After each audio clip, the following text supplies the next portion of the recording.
Selamat datang di SBY iLearning. Di sini saya, Tania Mustika, mewakili Laboratorium RSKI akan menjelaskan materi mengenai makroergonomi.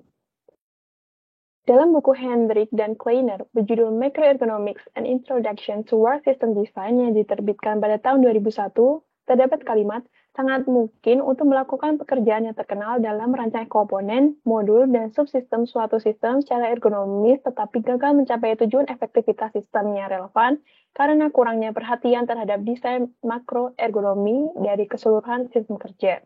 Kalimat ini melatar belakangi munculnya istilah makroergonomi seperti kemunculan teknologi baru yang secara mendasar akan mengubah cara kerja, peningkatan jumlah tenaga kerja kantoran, adanya keinginan dari pekerja untuk dapat lebih berpartisipasi dalam pengambilan keputusan, kurangnya efektivitas intervensi ergonomi mikro untuk mencapai tujuan organisasi dalam mengurangi jumlah cedera dan kecelakaan serta meningkatkan produktivitas, adanya tuntutan yang semakin tinggi pada produk dan tempat kerja untuk memperhatikan aspek keselamatan dan rancangannya ergonomis. Oleh karena itu, intervensi ergonomi mikro tidak lagi relevan dalam penelitian-penelitian ini, maka lahirlah makroergonomi. Sebelum kita membahas lebih dalam terkait makroergonomi, ada baiknya kita memahami perbedaan antara mikro dan makroergonomi.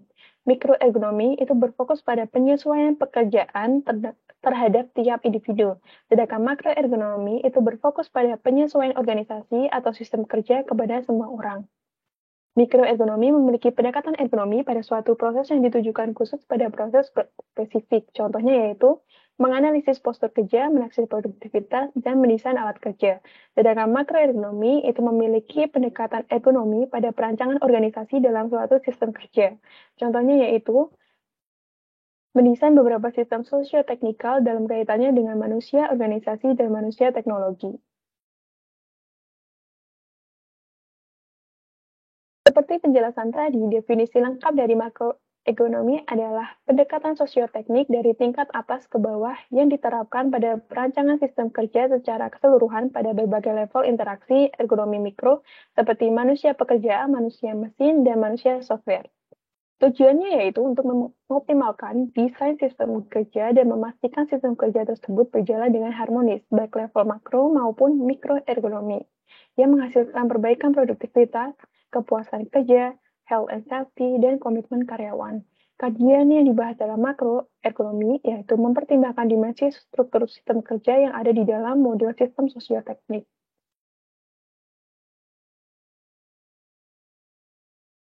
Lalu apa sih dimensi struktural sistem kerja?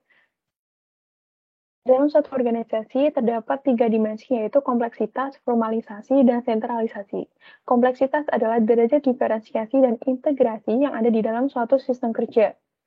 Yang membahas mengenai diferensiasi vertikal yaitu ditinjau dari jumlah tingkat dalam divisi-divisi tunggal yang merujuk pada bentuk struktur organisasi dan rentang kendali yaitu penentuan siapa yang mempunyai akses ke manajer.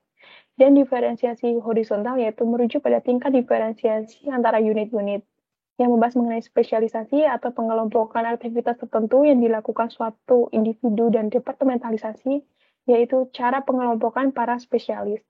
Dan dispersi spasial adalah tingkat sejauh mana lokasi kantor atau pabrik secara geografis, serta integrasi yaitu jumlah mekanisme yang dirancang untuk komunikasi, koordinasi, dan pengendalian. Kemudian ada formalisasi, yaitu derajat standarisasi sistem kerja, contohnya ditentukan oleh uraian pekerjaan, aturan, dan prosedur operasi. Dan sentralisasi, yaitu tingkat di mana pembuatan keputusan formal dikonsentrasikan dalam suatu organisasi. Lalu apa sih model sistem sosioteknik? Sistem sosioteknik itu pendekatan untuk desain kerja organisasi yang kompleks yang memiliki 3 subsistem yang saling berkaitan membentuk pengaruh terhadap sistem perancangan organisasi sistem kerja. Jadi, antara technical subsystem dan personal system itu memiliki hubungan yang sangat erat, kemudian tidak bisa dipengaruhi, tidak bisa lepas juga terhadap external environment.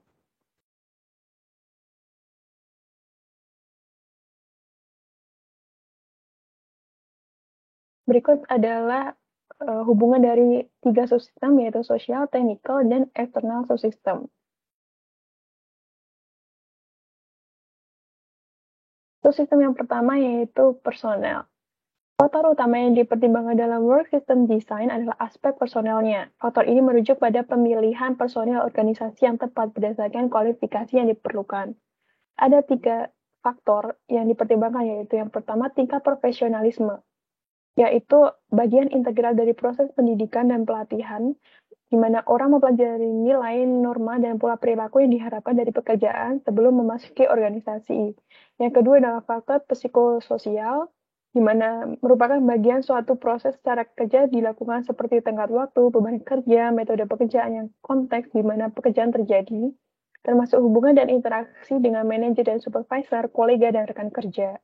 Kemudian adalah demographic factor yang salah satunya adalah cultural diversity atau perbedaan budaya yang dibahas mengenai power distance index atau mengenai pandangan yang dimiliki seseorang dengan jarak kekuasaan yang berbeda-beda atau bisa dikatakan sebagai ketidaksetaraan kelas sosial setiap individu di dalam masyarakat. Yang kedua adalah individualism atau karakter cenderung untuk lebih mengutamakan dirinya sendiri dan keluarganya. Kemudian ada masculinity, di mana karakteristik dari individu yang lebih kompetitif dan objektif, memiliki daya saing, memiliki ketegasan, dan lain sebagainya. Kemudian ada uncertainty avoidance atau bentuk kegelisahan dan kekhawatiran setiap individu masyarakat terhadap suatu ketidakpastian dan ambiguitas yang akan mereka hadapi di masa yang akan datang.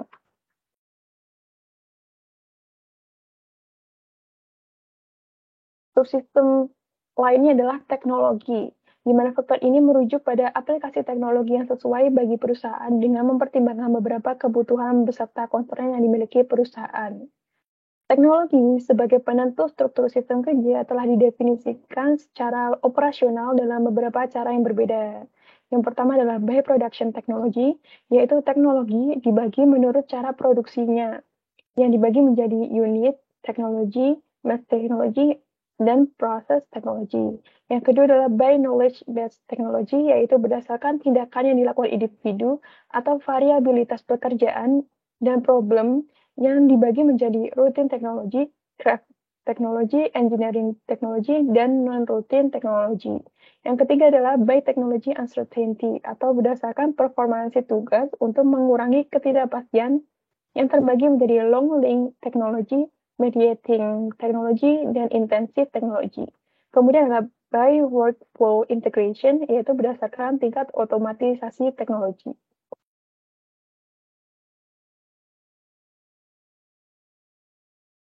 Sistem yang selanjutnya yaitu lingkungan. Lingkungan merupakan suatu yang berpengaruh terhadap keberlanjutan suatu perusahaan. Kondisi lingkungannya secara dinamis mengalami perubahan, mengharuskan perusahaan perlu melakukan beberapa penyesuaian agar operasional perusahaan tidak bertentangan dengan kebutuhan lingkungan. Oleh karena itu menjadi suatu bahasan juga di makroekonomi. Tipe-tipe external environment yang mempengaruhi fungsi organisasi secara signifikan adalah ada 4, yaitu sosial ekonomi, yaitu derajat stabilitas, yang kedua edukasi, yaitu ketersediaan fasilitas dan program atau level edukasi dan aspirasi para pekerja. Yang ketiga adalah politik, yaitu sikap pemerintah terhadap bisnis atau organisasi tersebut. Yang keempat adalah budaya, sosial status, dan sistem kasta.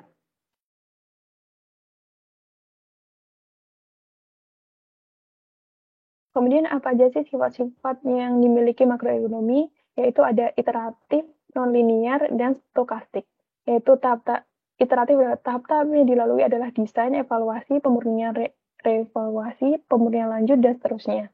Nonlinear yaitu perancangan tidak berjalan pada pola berurutan yang sederhana, dan stokastik yaitu membutuhkan penarikan kesimpulan atau keputusan berdasarkan data-data yang tidak lengkap.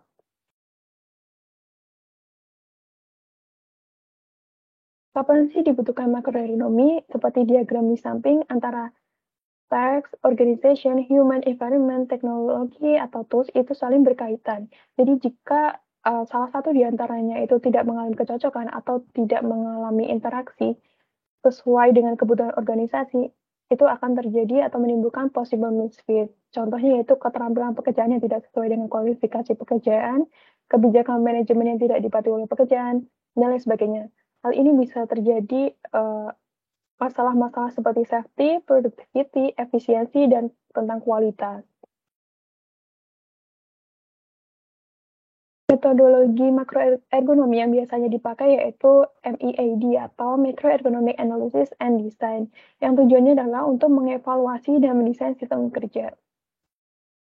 Yang pertama yaitu dengan mengidentifikasi lingkungan dan subsistem organisasi. Yang kedua, mendefinisikan jenis sistem produksi dan ekspektasi performansi. Yang ketiga, mendefinisikan unit operasi dan proses kerja, di mana unit operasi itu merupakan kumpulan berbagai tahap konversi dari input sampai output yang bersama-sama membentuk keseluruhan tugas yang dipisahkan dari langkah lain oleh wilayah dan teknologi. Kemudian proses kerja merupakan langkah-langkah membuat suatu produk. Yang keempat, mendefinisikan data varian. Variasi ini adalah deviasi atau penyimpangan dari operasi, kondisi, spesifikasi, atau norma standar yang tidak diperkirakan, identifikasi menggunakan proses bisnis. Contoh variasi itu seperti non-value added, kualitas, atau tentang biaya. Yang kelima adalah membangun matriks varian. Untuk memperoleh variansi kunci, itu variansi yang memberi dampak signifikansi pada kriteria performansi dan atau paling berinteraksi dengan variansi lainnya, sehingga melipat gandakan pengaruhnya. Tujuan dari langkah kelima ini yaitu mengidentifikasi hubungan antar variansi yang terjadi selama transportasi, proses kerja, sehingga dapat ditentukan pengaruh antar variansi. Langkah selanjutnya yaitu tabel kendali varian dan jaringan peran. Tujuannya untuk mengidentifikasi bagaimana variansi kunci ini yang terjadi dikendalikan pada kondisi saat ini. Untuk mengetahui tempat terjadinya varian, siapa yang bertanggung jawab, pihak yang terlibat, dan apa kendali varian yang telah tersedia.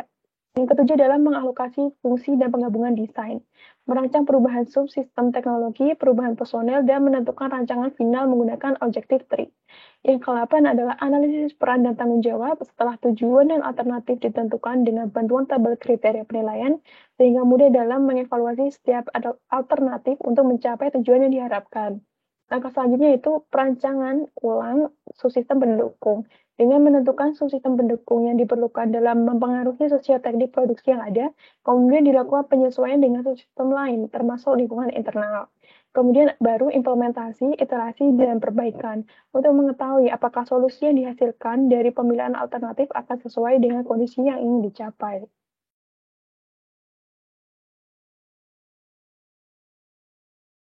Lalu apa sih aplikasi makroekonomi di dunia atau di dunia kerja atau yang udah dilakukan oleh penelitian terdahulu, yaitu aplikasi dalam mengurangi risiko cedera otot dan rangka. Contohnya, yang membedakan dengan mikroergonomi yaitu makroergonomi itu tidak langsung menilai suatu masalah kesehatan karyawan tersebut dikarenakan pekerja yang memiliki postur kerja tidak baik saat bekerja, tetapi diteliti dengan skala holistik di mana melihat organisasi sebagai sistem sosioteknik yang saling berinteraksi antara subsistemnya. Dengan demikian, makroergonomi ini bersifat jangka panjang, menyeluruh, dan memerlukan penelitian berkelanjutan untuk dapat mengikuti perkembangan sistem organisasi yang sangat dinamis. Demikian materi SBY e-learning yang bisa saya sampaikan. Semoga bermanfaat. Dengan adanya video ini, semoga teman-teman dapat mengeksplorasi lebih tentang makroekonomi dari sumber lainnya. Terima kasih teman-teman.